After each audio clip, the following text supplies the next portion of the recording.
बिस्मिल्लाहिर्रहमानिर्रहीम। पीरो मुर्शिद अल्लामा इकबाल के चाहने वालों को प्रोफेसर मोहम्मद इकबाल का सलाम पहुँचे।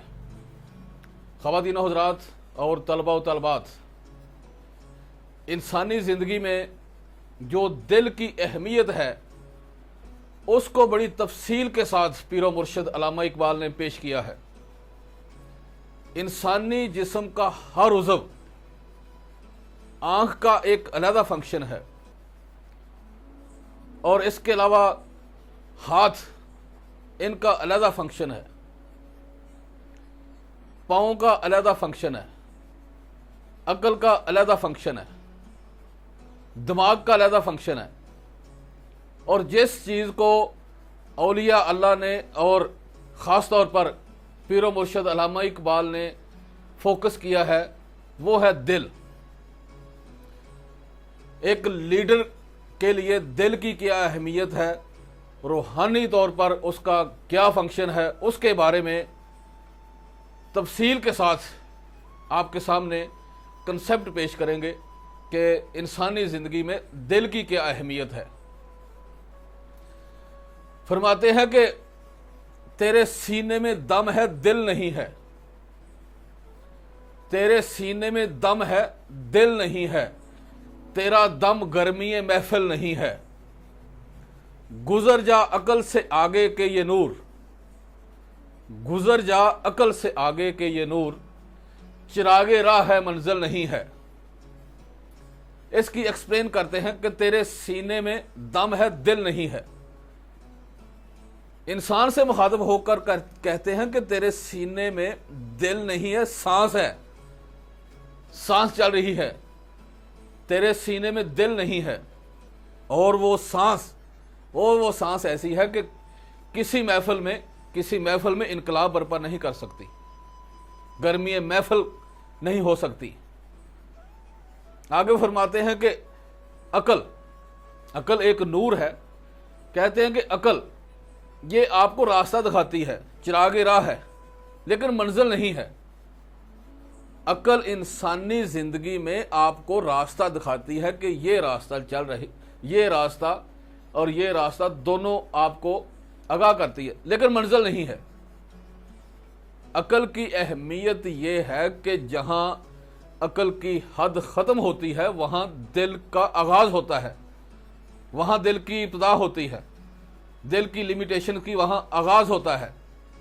जहाँ अकल ख़त्म हो जाती है, जहाँ अकल थक जाती है, जहाँ अकल कहती है कि मेरी बस होगी, उसके बाद दिल का फंक्शन शुरू होता है।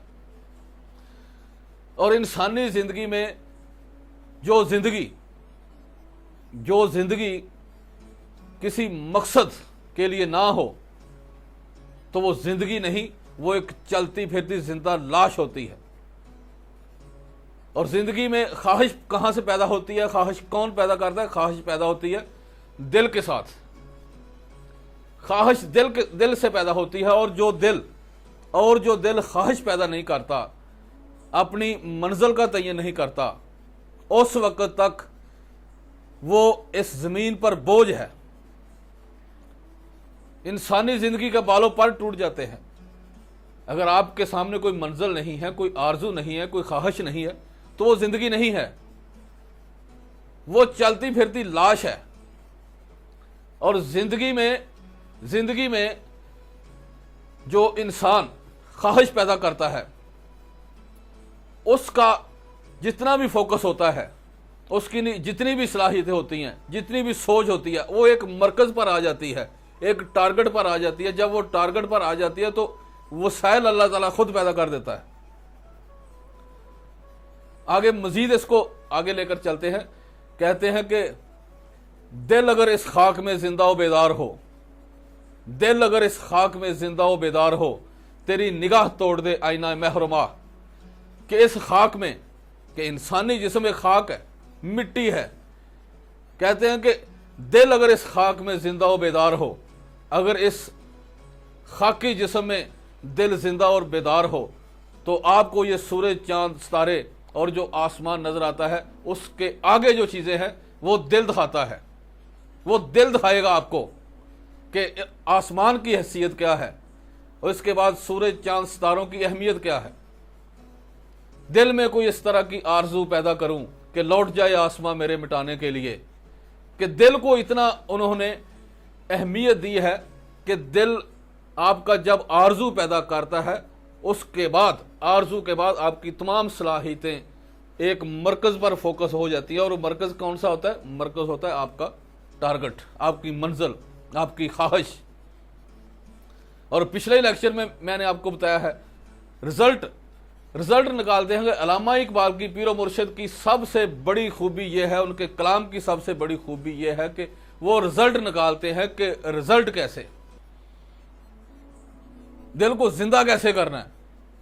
पिछले लेक्चर में भी बताया है और इसमें भी बताते हैं कि दिल को जिंदा आपने करना है इश्क रसूल के साथ, रिज़्क़ हलाल के साथ, जिक्र इलाही के साथ। जब तक इंसानी जिंदगी में नबी पाक सल्लल्लाहु अलैहि वसल्लम का इश्क नहीं है तो वो जिंदगी फजूल है। जब आपका दिल जिंदा है, दुरूद पाक भरपूर तरीके से, बेशुमार तरीके से नबी पाक सल्लल्लाहु अलैहि वसल्लम पर आप पढ़ते हैं, तो आपके सामने जो मंजिल क्लियर नहीं होती वो क्लियर हो जाती है, जो टारगेट क्लियर नहीं होता वो क्लियर हो जाता है, साफ हो जाता है, जो भी अंधेरे होते हैं वो साफ हो जाते हैं। इश्क की एक जस्त ने तय कर दिया किस्सा तमाम, इश्क की एक जस्त ने तय कर दिया किस्सा तमाम। इस ज़मीनों आसमां को बेकरार समझा था मैं। कहते हैं कि जब मेरे दिल में ख्वाहिश पैदा नहीं हुई थी तो मैं समझता था कि ज़मीनों आसमान का बहुत ज़्यादा फासला है। कहते हैं एक इश्क की जिस्त लगी है, एक इश्क की छलांग लगी है, तो ये सारा फासला तय हो गया है। मुझे आसमान के उस पार भी जो चीज़ें हैं वो नज़र आने लगी हैं। तो आप अपना दिल जिंदा करें। अल्लामा इकबाल का कलाम समझने के लिए ज़रूरी है, वो पहले भी बताया है कि आप इश्क रसूल हो आपके पास, अल्लाह ताला से दुआ करें कि आपको अल्लाह ताला नबी पाक सल्लल्लाहु अलैहि वसल्लम का इश्क अता फरमाए। तो जब आप दुरूद पाक पढ़ेंगे, आपकी मंजिल, आपका रास्ता, आपके सामने जो भी टारगेट है वो आपके सामने बिल्कुल क्लियर हो जाएगा। और वसाइल जिस तरीके से गैबी मदद अल्लाह ताला आपकी करेगा उस टारगेट को हासिल करने के लिए, क्योंकि आप नबी पाक सल्लल्लाहु अलैहि वसल्लम पर दुरूद पाक भेजते हैं। आपका टारगेट क्लियर है, आपके टारगेट के सामने दुनिया की कोई रुकावट नहीं है। तो आज का लेक्चर ये है कि इंसानी ज़िंदगी में दिल में कोई ख्वाहिश पैदा करे।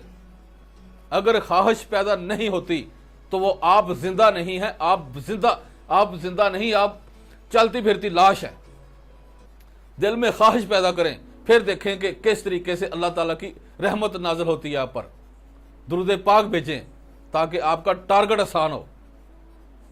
तेरे सीने में दम है दिल नहीं है, तेरे सीने में दम है दिल नहीं है, तेरा दम गर्मी महफिल नहीं है।